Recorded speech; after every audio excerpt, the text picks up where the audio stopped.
Hello and welcome back. Today we are reading Ryan Coogler's birth chart.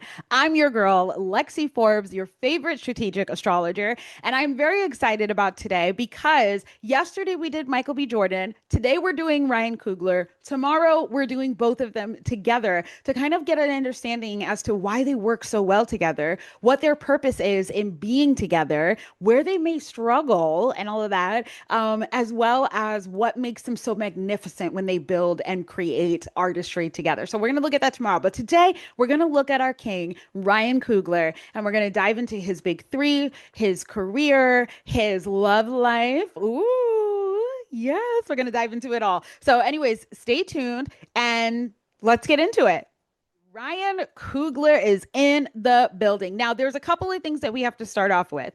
First off, we don't have his birth time. So with Michael B. Jordan, we were able to get really detailed down to the timing and look at things like whether or not he was going to win the Oscar or all of that based off of the fact that we knew what time he was born. But because with Ryan, we don't actually know, we can't get those finer details. But this is a great example of you can still tell a lot about someone without knowing their birth time. So if you are someone who doesn't know what time you were born, there are ways to learn it, but please know that you can still get a lot from a reading without knowing that information. So Ryan Coogler was born on May 23rd, 1986 in Oakland, California, which he's very famously known for being a boy from Oakland. We love that. And his big three, or his big two rather, is that he's a Gemini sun, a Scorpio moon, and when you're doing a chart that's based off of not knowing the time,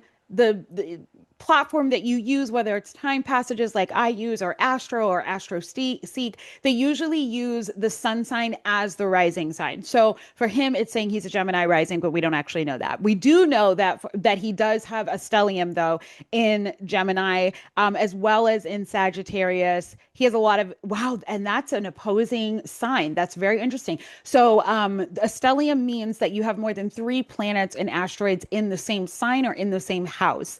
And so for him, he has his Sun in Gemini, his Mercury in Gemini, his Lilith in Gemini, and his Chiron in Gemini. That's a lot of Gemini energy. And then he also has his Uranus in Sagittarius, his Juno in Sagittarius, and his Saturn in Sagittarius. So that's a lot of opposing signs. And we can also see here, look at all these retrogrades. He has Neptune in retrograde, Uranus in retrograde, Juno in retrograde, Saturn in retrograde, Pluto in retrograde.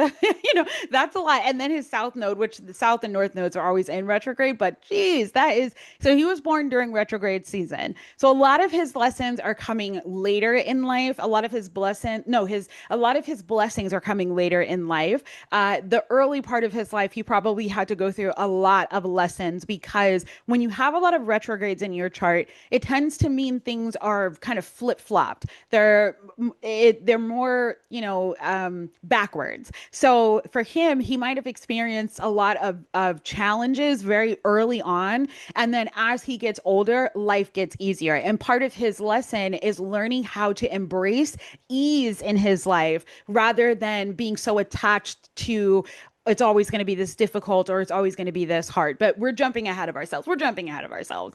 Let's start first, like I said, with his first big two, which is Gemini Sun and Scorpio moon. Now, one thing I see right off the bat that I absolutely love with him being a Gemini sun and being a Gemini stellium is Gemini rules over writing. It rules over creating things like creating communication tools or ways that we connect to each other through communication.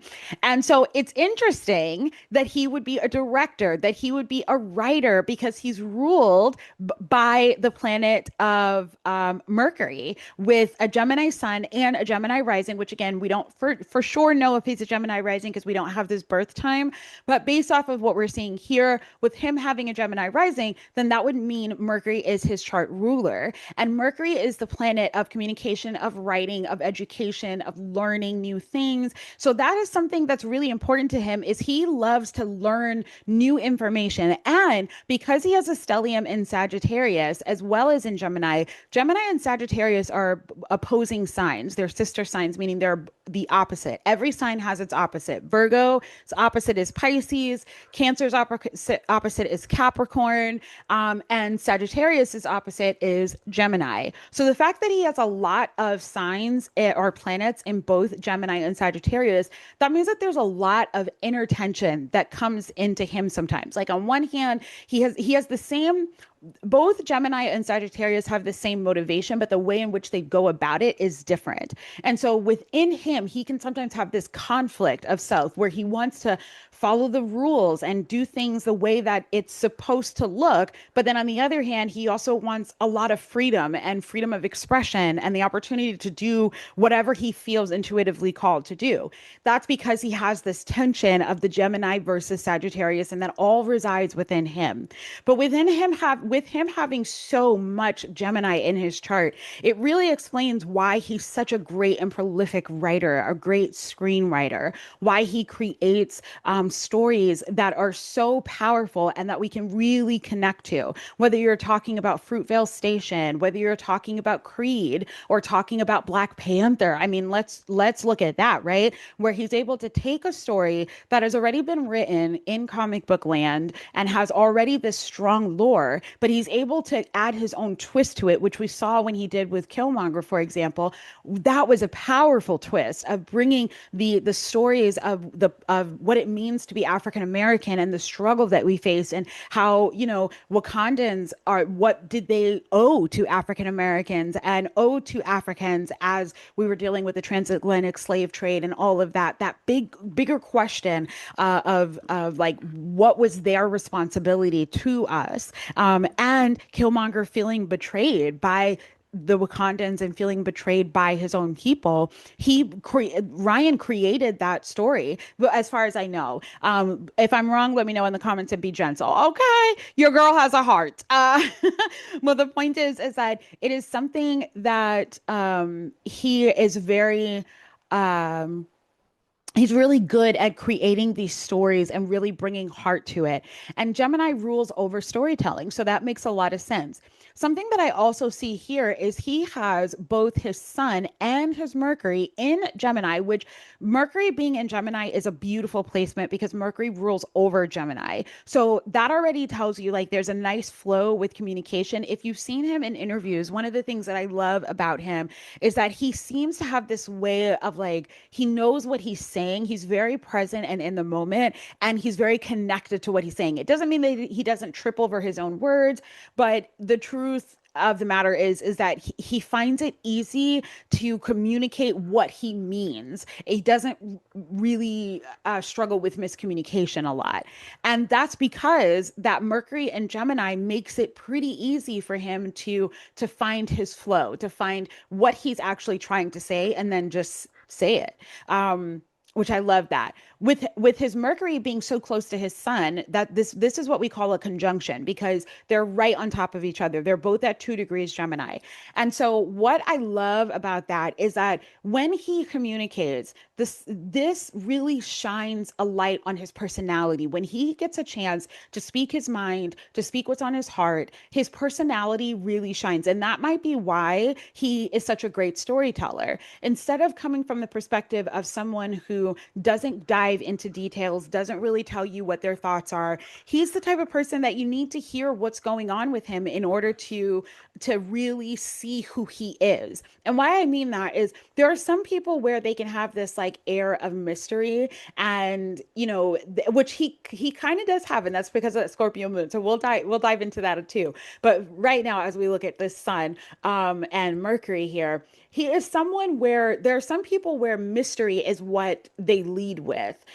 He, on the other hand, doesn't necessarily lead with mystery. He says what's on his mind. He says what he's thinking. Now, because he has this Scorpio moons can be very private and very particular about who they let in. But once he lets you in, he tells you how it is. And what he's saying is what it is. So he's not someone that you can look at and go like, oh, he didn't mean that. No, when he said that, he meant it, girl. This man is not playing games. He is not trying to manipulate. He is trying to tell you what he wants, which I love that for him as a Mercury and Gemini and as a Mercury and Sun in Gemini. The other thing as well is that with him having a Chiron in Gemini, I find that to also be very telling because as someone who also has their Chiron in Gemini, what this can look like is Chiron is an asteroid, and what it represents is your greatest wound and your greatest healer. So it's the thing that when you learn the lesson from that thing, it becomes what you teach others or what you find healing from. When you have a Chiron in Gemini, that can sometimes be an indicator that you struggle with communication, with a self expression, with feeling smart enough or feeling like you know enough.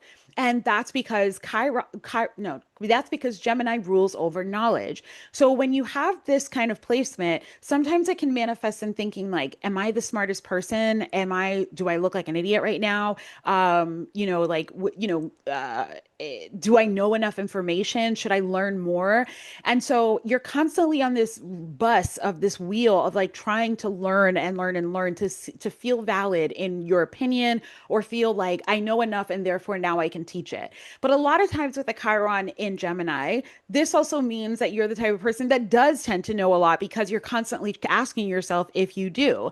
So for him, he might feel like he has an insecurity in that placement where he feels like I don't know enough. So he tends to over research and overwork himself. And I think we know that about him based off of some of the interviews that he's done in the past, where he has shared about, diving deep into his work and really looking into like, is this good enough? One of the things that he talked about on his interview with Amy Poehler on Good Hang was how he and his wife, which let me see where his Venus is. His Venus is, oh, it's in Cancer. I love that for him. I wonder what his wife's sign is. But he has a really great relationship with his wife. They've known each other since they were in high school, and she's one of his like biggest supporters and encouragers. And I think that one of the things about him is that one of the things that he mentions is that he tends to ask her for a lot of encouragement and a lot of feedback on his work. And I think some of that comes from the Chiron in Gemini, where he's questioning, is this good enough? And realistically, we all know it pretty much always is. But then again, we're seeing the finished product. We're not always seeing, obviously, the process itself. So that's pretty cool what I see there. Let's move on to his Scorpio moon over here. So his Scorpio moon is at 27 degrees Scorpio. And why I love Scorpio moons, first of all, I tend to surround myself with Scorpio moons. My best friend is a Scorpio moon. I have a lot of Scorpio energy in my own chart. So I'm really attracted to that energy. And when you have a Scorpio moon, moons represents our emotional needs and our emotional self, how we respond to things when it comes to our feelings. And with having a Scorpio moon, this means that he really is very emotionally in touch with himself, but he might not be very expressive and he might fear vulnerability. Scorpio energy really is attracted to power. And in one way, what they think is powerful is not showing vulnerability. But the key here to remember with Scorpio energy, regard whether you have a lot of Scorpio in your chart, meaning that you have a lot of stuff in the eighth house, or you have a lot of planets in Scorpio, the point is that Scorpio really thrives off of being vulnerable, being emotionally open and honest. But sometimes they fear that because they think to themselves, if someone sees that I'm this emotional or that I'm this attached, they may hurt me. They may take advantage of me. And that's one of the biggest fears that Scorpio energy has, is it fears that energy of being taken advantage of because it is so healing and so powerful. So one of the things that he might fear sometimes is being vulnerable, is sharing his deeper dreams and what goes on in his mind. But yet at the same time, because his Gemini sun and his Mercury in Gemini are on the other side, it is something that for him, he needs to know when you share your mind, when you share your thoughts and your feelings, your personality shines, your abundance becomes easier. So it's not in your best interest to hide how you actually feel. You need to show it, you need to express it, and be willing to be vulnerable because it makes manifestation so much easier. And that's because of the fact that he has that Sun and Mercury in Gemini. Now let's talk about his Jupiter in Pisces.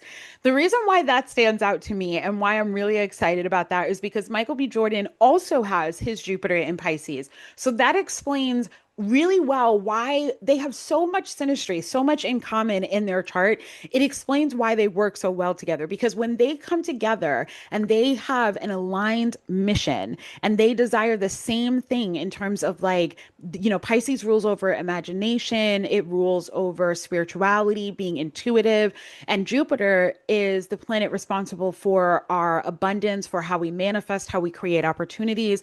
And so because they both have that same placement, that Jupiter in Pisces, it's at different degrees. But because they have that, it makes sense why when they come together, they're able to manifest so much financial success, so much message success. They've done a lot together. Not only have they done projects together, but they've also done a few years ago, back during, was it, I think it was right after COVID or right before COVID? Might have been right before COVID. I'm not sure, but they did a Martin Luther King Jr. Special event together. And that was awesome. It was fantastic. They talked to rappers like J. Cole, actors. Sidney Poitier was there, I believe. Rest in peace. They did a lot of amazing things together. And if you notice, part of what they like to do is to elevate the Black voice, which I just love. They're constantly looking for ways to give back to the community. And I really feel like that's because they share that Jupiter in Pisces. Another thing, let's see, let's look at another thing. Oh, let's talk about the fact that he has this Saturn in retrograde and it's in Sagittarius. So like I was saying earlier, he was born during retrograde season. So he has Neptune, Uranus, his Juno, his Saturn, and his Pluto all in retrograde, meaning that they were appearing to go backwards at the time of his birth.